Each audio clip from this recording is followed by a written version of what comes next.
Hello दोस्तों, नमस्कार। मेरा नाम है रोहित कुमार। आप सभी का स्वागत है हमारे यूट्यूब चैनल पे। कक्षा 10 के लिए अनसॉल्व पेपर 2023 का ये 822 DX सेट नंबर 3 चला रहे हैं।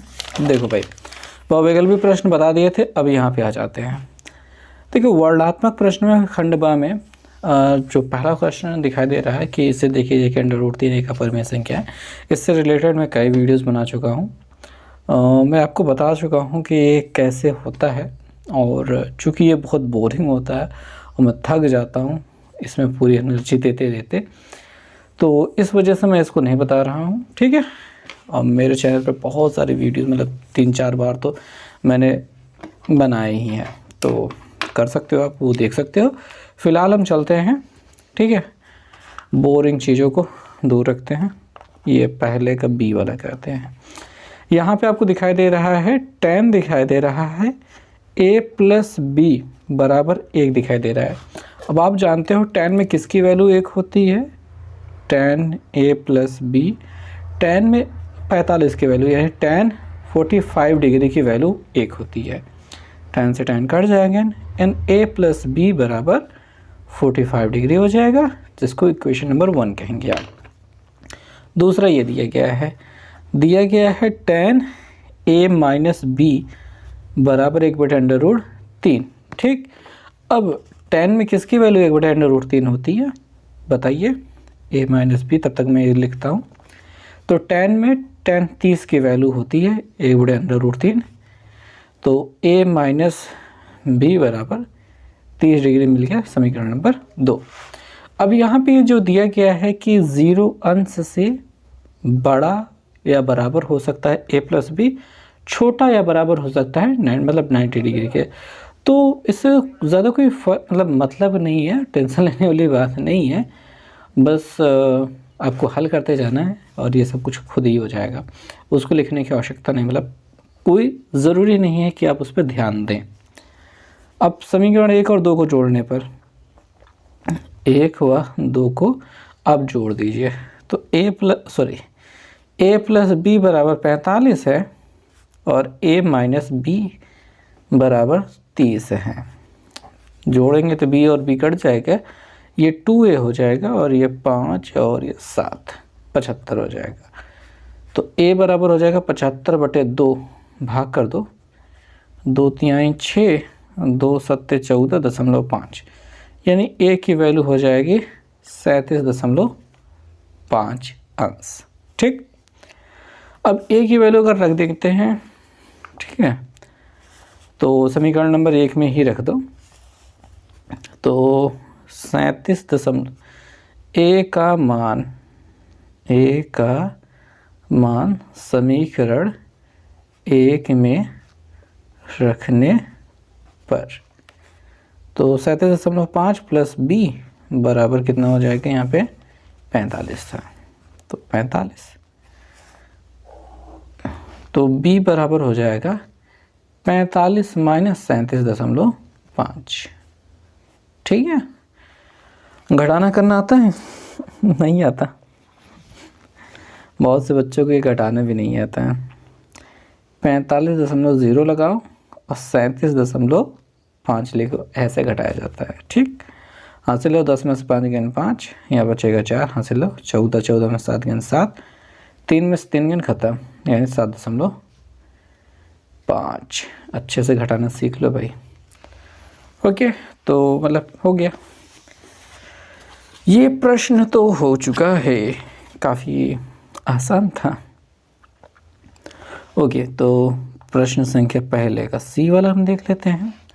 कह रहे हैं कि 2 घन जिनमें से प्रत्येक का आयतन 64 सेंटीमीटर क्यूब यहाँ पे होना चाहिए, क्योंकि आयतन हमेशा क्यूब में होता है, के संलग्न फलकों को मिलाकर एक घनाभ बनाया जाता है।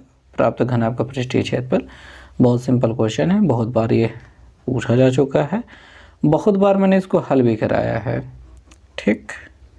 तो ये 2 घन हैं, इन दोनों को घनों को जब मिला दिया जाता है तो एक घनाभ प्राप्त हो जाता है, कुछ इस प्रकार से। ठीक। और अगर आप ध्यान देंगे कि ये जहाँ जोड़े गए हैं तो ये इसका जॉइंट है, ऐसा हो सकता है। ठीक। इन दोनों को जोड़ा गया तब रिजल्ट में ये प्राप्त हुआ। ये दोनों घन हैं, क्या है? घन हैं। और ये क्या है, घनाभ है। ठीक, तो हमें पता है प्रत्येक घन का आयतन, प्रत्येक घन का आयतन हमें पता है 64 सेंटीमीटर क्यूब। अब घन का आयतन क्या होता है, ए क्यूब बराबर हो जाएगा 64, तो ए बराबर हो जाएगा, सेंटीमीटर क्यूब भी लिख देते हैं, तो ए बराबर हो जाएगा घनमूल 64 का घनमूल। तो 4 चौक 16 चौक 64 होता है, 4 का घन 64 होता है और 64 का घनमूल 4 हो जाएगा, यानी भुजा हो जाएगी 4 सेंटीमीटर, इसका भी क्यूब हट जाएगा। तो घन की भुजा, घन की भुजा आपको प्राप्त हो गई है। घन की जब भुजा आपको प्राप्त हो गई तो दो घनों को जब चिपकाया जाएगा तो ध्यान से देखने वाली बात है, ये 4 रहेगा, ये 4 रहेगा, टोटल 4 4 मिलकर के 8 हो जाएगा। यानी घनाभ में केवल लंबाई के ही इम्प्रूवमेंट देखने को मिलेगी, चौड़ाई ऐसे रहेगी, ऊंचाई वही सेम रहेगी। तो हम यहाँ पे लिखेंगे जो हमारा घनाभ है, घनाभ की लंबाई, लंबाई क्या है, वो L बराबर है 4 + 4 बराबर 8 सेंटीमीटर। चौड़ाई B बराबर 4 सेंटीमीटर रहेगी और ऊंचाई H बराबर भी 4 सेंटीमीटर होगी।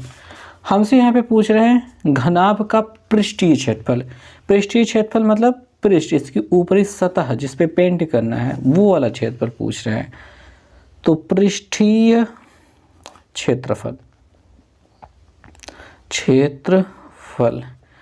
तो घनाभ का पृष्ठीय क्षेत्रफल का जो सूत्र होता है 2LB + BH + HL, यही होता है। 2L का मतलब 8 गुणित 4 हो जाएगा, B + 4 गुणित 4 + 4 गुणित 8, 8 चौके 32, 4 चौक 16, 8 चौके 32, 2 और 6 जोड़कर 8, 8 2 10 का 0, यहाँ से लगे 1, 3 1 4, 4 3 7, 7 1 8, 80 दूनी 160 सेंटीमीटर स्क्वायर। ये हो जाएगा इसका घनाभ का पृष्ठीय क्षेत्रफल। पृष्ठीय क्षेत्रफल मतलब जो हमसे पूछा गया था। तो प्रश्न ऐसे लिखना है, चित्र ऐसे बना देना है और बस उत्तर मिल जाएगा और आपको नंबर भी मिल जाएगा। ठीक, तो ऐसा रहेगा ये प्रश्न। आगे वाला प्रश्न देखते हैं। यहाँ पे दिया गया है निम्नलिखित सारणी की माध्यिका ज्ञात कीजिए। माध्यिका ज्ञात करना है, वर्ग अंतराल, बारंबारता, ये पूरा सारणी दी गई है। बिना सारणी बनाए तो काम चलता नहीं, तो सारणी बनानी पड़ेगी। अब चूंकि माध्यिका ज्ञात करनी है तो वर्ग अंतराल, बारंबारता हमने लिख लिया, उसके साथ में हमने लिख लिया संचयी बारंबारता। माध्यिका निकालने के लिए संचयी बारंबारता की आवश्यकता होती है। तो ये 7 हो गया, 12 7 19 हो गया, 19 और 18 9 8 17, 7 यहाँ से लगे 2 1 1 1 2 1 3 हो गया, 7 5 12 यहाँ से लगे 3 1 4 1 5, इसमें 2 जोड़ देंगे 62, 3 जोड़ देंगे तो 65, मतलब 65 इतना प्राप्त हो गया। ये इन सभी का योग n बराबर हम कह सकते हैं 65 हो गया। अब चीज़ों को लिखते हैं कि n बराबर हो गया हमारा 65, n/2 बराबर हमको चाहिए 65 का आधा, तो 2 3 6 2 2 4.5 32.5। अब हमको देखना है कि 32.5 है कहाँ। 19 देखिए 7 तक के यहाँ पे हो गया, 7 के बाद 8 से लेकर के 19 तक किसमें हो गया, 19 के बाद 20 से लेकर 37 तक यहाँ पे हो गया।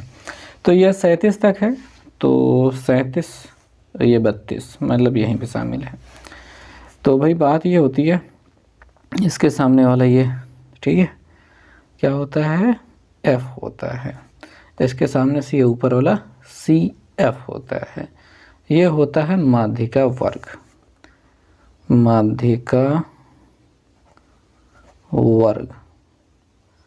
तो ये हो गया 20 से 30 का, इसमें लोअर लिमिट हो जाएगी 20, H हो जाएगा इसका अंतर 10, F तो आपका 18 हो ही चुका था, एफ 18 हो चुका है और सी एफ बराबर आपका वहाँ पे 19 मिल चुका है।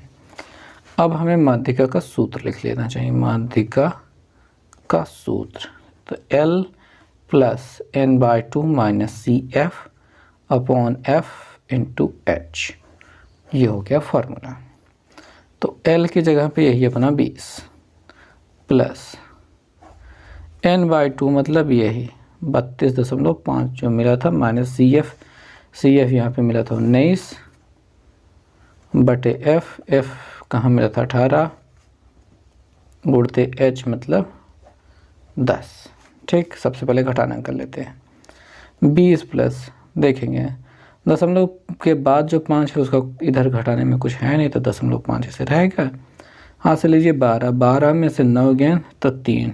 ठीक, 12 में से 9 गए 3, यहाँ बचा 2 में से 1 गए 1 और ये गुणते 10 है बटे 18 है। 10 से गुणा करते हैं दशमलव हटा देते हैं तो 20 प्लस यहाँ पे 135 बटे 18। ठीक, ऊपर वाला 3 से कटेगा, 3 से कट जाना चाहिए। 3 छंग 18 होता है, 3 चौक 12, 3 पचे 15 हो गया। 3 दूनिया 6, 3 एकम 3, 3 पचे 15, काफ़ी नज़दीक पहुंच चुके हैं। 15 का आधा, 15 को जब 2 से भाग करते हैं तो 7.5 मिलता है तो 20 प्लस 7.5 हो जाएगा। ठीक है, तो 27.5 हमारा आंसर हो जाएगा। तो काफ़ी अच्छा था, थोड़ा और ऊपर से शुरू किए होते तो काफ़ी अच्छी जगह बच जाती है हमारे पास, पर ठीक है, चलता है, सब कुछ बढ़िया है। ओके, तो चलो ठीक है, अब इस नंबर के प्रश्न को ई नंबर प्रश्न को हल करते हैं। देखिए इसमें सभी खंड करने होते हैं, यानी आपके पास टोटल होते हैं कितने यार, 6 प्रश्न होते हैं। चलो ठीक है, जो भी है। ठीक, तो बिंदुओं 1, -5 और -4, 5 को मिलाने वाले रेखाखंड को एक्स अक्ष द्वारा विभाजित करने वाले बिंदु के निर्देशांक ज्ञात करना है। तो मतलब बात ये चित्र के माध्यम से समझो। ठीक, ये अपना कार्तीय तल हो गया। 1, -5, ये एक्स पे 1, वाई पे -5, यहाँ पे कहीं होगा 1, -5 यहाँ पे होगा। -4, 5, -4, 5 प्लस में 5, -4, 5 यहाँ कहीं होगा। अगर इसको मिलाया जाएगा तो कहीं ना कहीं एक्स अक्ष पे ये कटेगा। एक्स अक्ष पे जहाँ पे भी कटेगा वहाँ पे एक्स की वैल्यू समथिंग तो होगी, लेकिन वाई की वैल्यू क्या होगी, 0। ना ऊपर गए ना नीचे गए तो 0। तो यही कॉन्सेप्ट को आधार बनाते हुए हमें आगे बढ़ना होगा और कहना होगा कि माना बिंदु एक्स, इसका नाम हम रख देते हैं, इसका नाम ए, इसका नाम पहले ए आया था, ए इसको रख देते हैं, बी इसको रख देते हैं, इसको रख देते हैं सी। ठीक, या फिर पी रख देते हैं। माना बिंदु पी एक्स, 0 बिंदुओं ए जो है 1, -5 तथा बी जो कि है -4, 5 को मिलाने वाले रेखाखंड को एक्स अक्ष पर काटता है। ठीक, एक्स अक्ष पर काटता है। ओके, एक्स अक्ष पर काटता तो है, एक्स अक्ष पर ये लिखना था के अनुपात 1 के अनुपात में काटता, अनुपात यहाँ पे निकालना पड़ेगा। ठीक है, ये थोड़ा महत्वपूर्ण बात होती है। सबसे पहले तो हमको y से चलना होगा। y बराबर होता है, ठीक है, यहाँ पे हम मान लेते हैं कि k है। ठीक, ये हो गया 1, k अनुपात 1। ठीक, ये x1 y1, ये x2 y2, ये m1 और ये m2। ओके, फिर देख लेते हैं, यहाँ पे बिंदु A है, यहाँ पे बिंदु B है, इसका निर्देशांक है अपना 1, इसका निर्देशांक है -4, हमने इसको x1 y1 माना, इसको x2 y2 मान लिया। ठीक, और यहाँ पे x अक्ष पे जहाँ पे काट रहा है वो x, 0 हो जाएगा, जो होगा x, y, यहाँ पे k अनुपात 1 हो गया। ठीक है, फाइनल बात, अब आगे बढ़ते हैं। तो y बराबर होता है, y बराबर हम क्यों ले रहे हैं, क्योंकि हमारे पास 0 दिखाई दे रहा है। हम पहले k की वैल्यू निकालेंगे, उसके बाद आगे बढ़ पाएंगे। तो y बराबर क्या होता है, y1, ठीक है, इसको हमको m1, इसको m2 मानना है।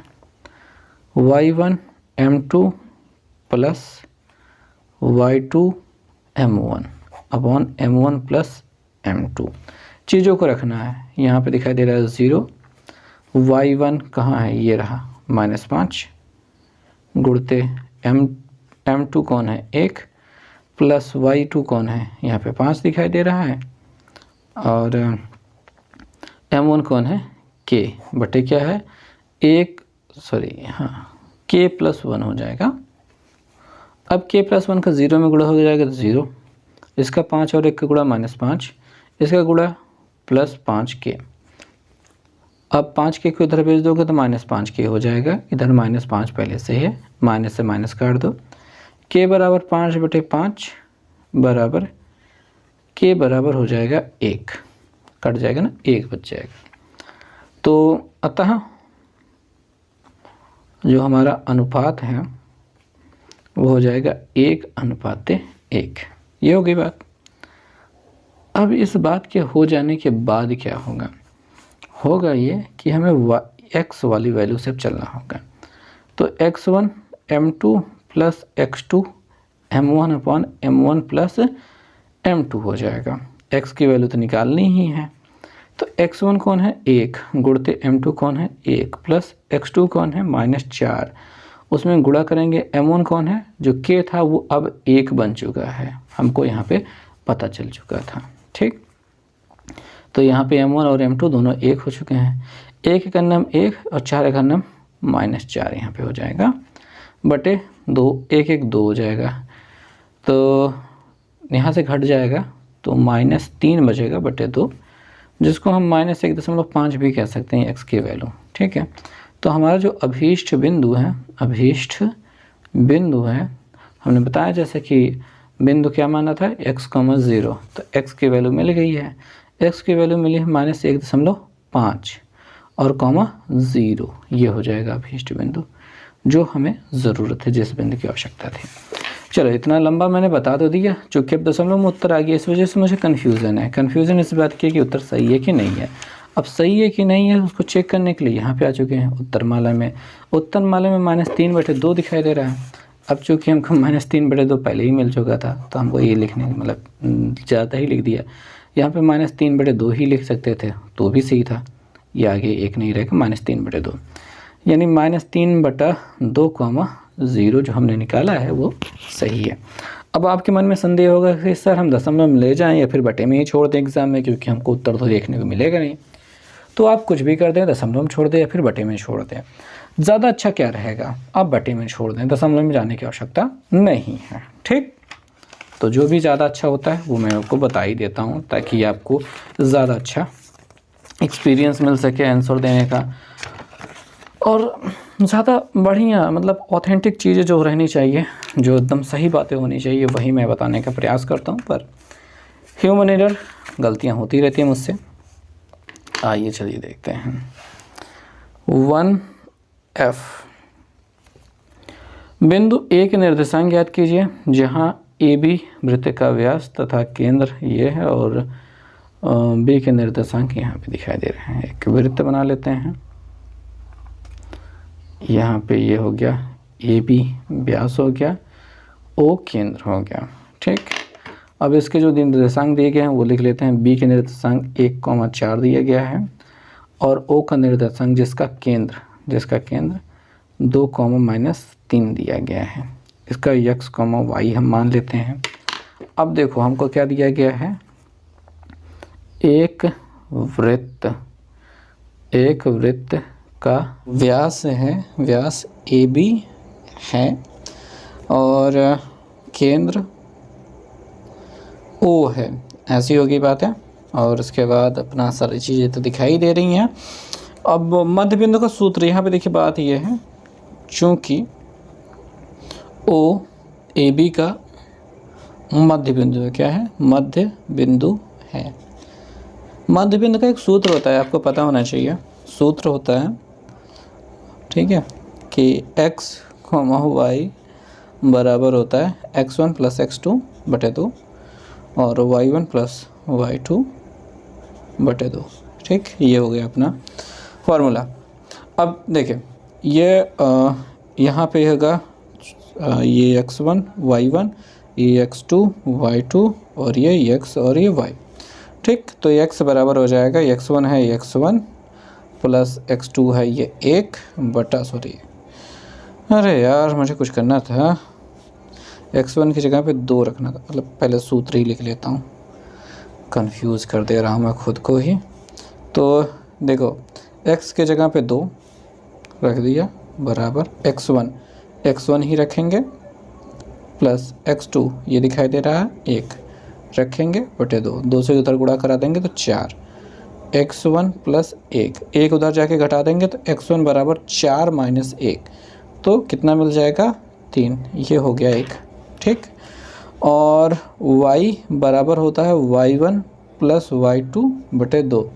अब y क्या है, -3 है, तो -3 लिख लिया बराबर y1 क्या है, y1 ही है प्लस और y2 क्या है, 4 है बटे 2 से इधर गुणा करा दिया -6 बराबर y1 + 4 को इधर भेज दिया माइनस में हो जाएगा, तो y1 बराबर -6 तो पहले से था, एक -4 भी आ गया तो -10 हो जाएंगे y1 बराबर।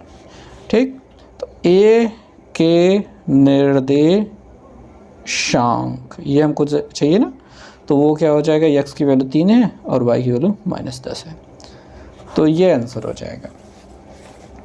तो ठीक है, समझ में आ गया, ऑल राइट, चलो ठीक है, इसी के साथ ये वीडियो यहीं पे समाप्त करते हैं। अगले वीडियो में आगे के क्वेश्चंस लाएंगे, ठीक है, तो मिलते हैं नेक्स्ट वीडियो में।